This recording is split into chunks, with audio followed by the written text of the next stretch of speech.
Hello everyone, I'm Kay and this is Kay Talks Writing, where I take some of the lessons I've learned over my years of fiction writing and do my best to refine them into compressed rambles in the hopes that, by explaining my experiences and thoughts, I can help you become a little bit better at writing. As always, this is just my best attempt to communicate some part of the great mysterious abstractions of our illimitable art, and it will find every one of you a little bit differently. We are each the arbiter of our own learning, so I encourage you to listen for whatever's useful and apply it however suits you best. In this episode, I want to talk to you about reading. I'm sure you already do know how to read, and you've probably even done it once or twice in your life. I know I have. In fact, I remember it well. It was a fine Saturday afternoon, a menu hung above the coffee bar, all those letters forming words, implying sounds that I could understand even without actually making those sounds. A phenomenal experience, unlike anything else in this world. Of course, we've all done plenty of reading in our lifetimes. It's required to be a writer, not just as far as a teacher giving you homework or a best practice, but it's what makes a writer in the first place. At some point, we picked up enough words to get a taste for them and wanted to try our hand at the creation of those words in the first place, like a cook so inspired by a certain kind of cuisine that they decide to become a chef. Have you ever heard the saying, "Don't trust a skinny chef"?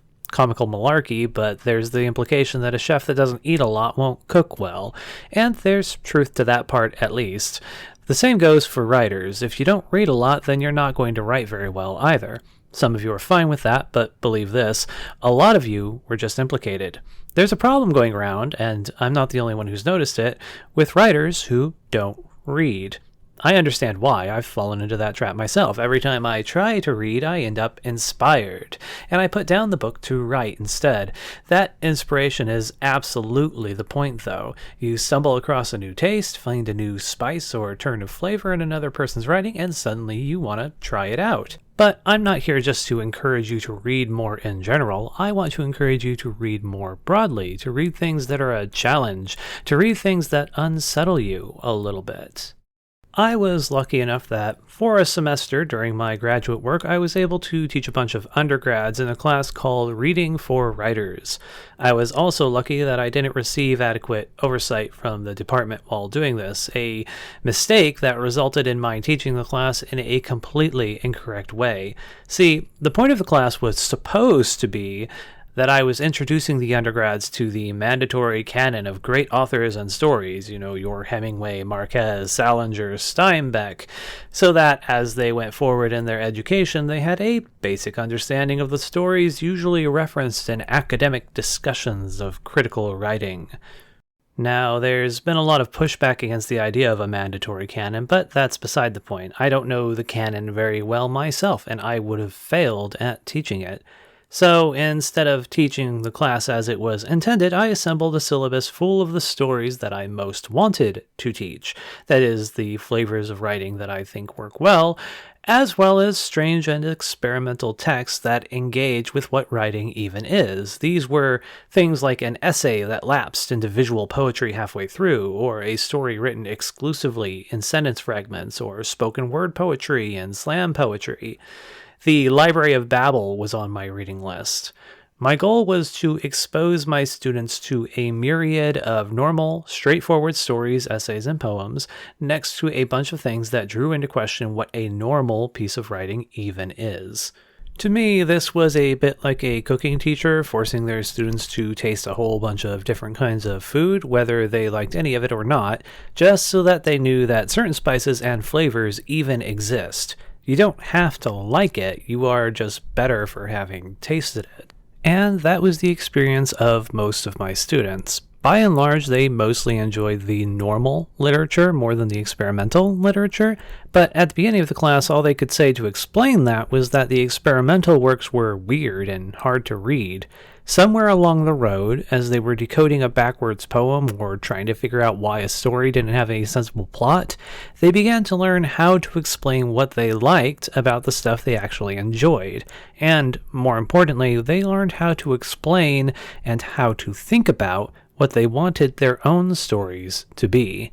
Which I think is much more important than just reading your way through some accepted canon. The same way a chef that's never eaten anything except American food can't invent a new kind of burrito, you don't get Tex-Mex without Mexican, a writer who only reads one kind of story will only be able to tell one kind of story. The more different kinds of stories you read, the more stories you can tell, and eventually, with a little effort and passion, you'll have tasted enough spices that you can invent something completely new. That's what artists, I think, should be seeking. Imitating the masters is fine, but inventing a new mastery is transcendent. I hope you don't think I'm saying that you should only read strange writing or things that give you a headache. There's definitely value in reading stories by masters of the thing you're trying to do, and definitely if you're writing in a genre, it's important to be well read in that genre, to know what's been done and what's being done around you. And nobody wants to sacrifice their chill free time reading to force themselves to read things they don't like just because some rambly voice on a podcast said it would make them a better writer. But if you do find some time every now and again, even sort of frequently, to break your patterns and test your tastes against new ideas, you'll be a lot better for it. Here's some of what I find value in. Yes, these are recommendations. Keep in mind that my writing skews toward the dark and the weird, so my recommendations probably will too. So just take this in the spirit it's intended, and maybe think about if you know any stories on the irregular side. Okay, so there is a book by Lydia Davis called Varieties of Disturbance that, besides having one of the best titles for a story collection I've come across, has a lot of brilliant writing in it. The stories are largely experimental, and in my master's program we actually had a class where the fiction writers and poets argued if these even count as stories at all. These are experiments in what defines a story. There is, for instance, a story that's only one sentence long.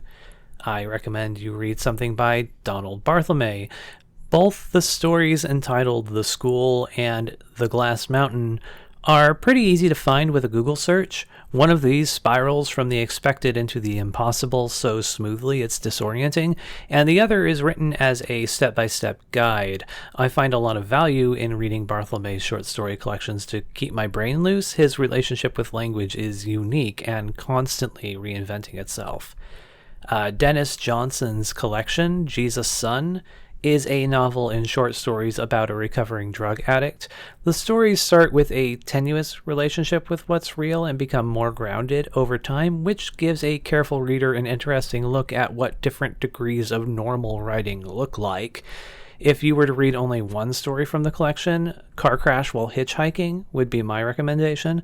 The story dynamically shifts between the hyper-realistic and the abnormal, and gives events out of order, which perfectly illustrates a compromised mind. A similar recommendation is Brian Evanson's A Collapse of Horses. This is literary horror, straight up, but Evanson always engages with the difference between what is real and what his characters think is real, so it's always interesting. And my single greatest recommendation for this is House of Leaves by Mark Z. Danielewski, a book that is a story about someone decoding a story compiled by someone else making up a story about a filmmaker creating a film about a haunted house, all with commentary by fictional editors trying to make sense of it, and with appendices of letters and images that might or might not be fictional. The book employs editors' notes and text citations, found materials inserted seemingly randomly, as well as pages that are blacked out, upside down, out of place, strangely colored, or rotated. It's also an outright great story beneath all that, and is probably my favorite book. If you're looking for a similar book that's a little less mind-bendy, there's Dahlgren by Samuel R. Delany, which is easy to follow even if you're not sure exactly what's going on, and it employs a lot of experimental language and descriptions that engage with language without making you flip the book or solve word games. My list could be much longer, and it's always growing because I'm always reading more. I'm lucky enough that I think it's fun to read a story that puts my brain through the wash, but even so, I eventually find it tiring and go back to the adventure stories that I do, after all, often also prefer to write. Try to remember why you love this, the stories, the words, the excitement of a perfect turn of phrase that opens up a narrative moment like nothing else would, like no writer except you would ever think to do. Reading others and learning from them isn't about imitation, after all, but about giving your creative mind everything it needs to output something that will never otherwise exist. A piece of art unique in all the world, surprising to readers and hopefully surprising to you, too. On my way out, I'm Kay, and this has been Kay Talks Writing, where I do my best to plant some new thoughts in your mind, hoping they'll bloom into some new artistic impulse that I can't even imagine. The background music is by Safk, that's spelled S-A-V-F-K, who you can find on youtube.com/safkmusic. There's no product placement for me to segue into here, so for now, think a little bit about what you're reading and if there's something a step or two outside your normal that you might be able to give a bit of an eye to. You might just find a little extra inspiration waiting for you there. Wherever you're listening to this, please click whatever thumbs up or positive arrow thing the site uses to tell its algorithm that you liked it, and maybe follow or subscribe or something while you're at it. That way, if you found this rambling interesting or helpful in any way, you can be here for the next one. Bye for now.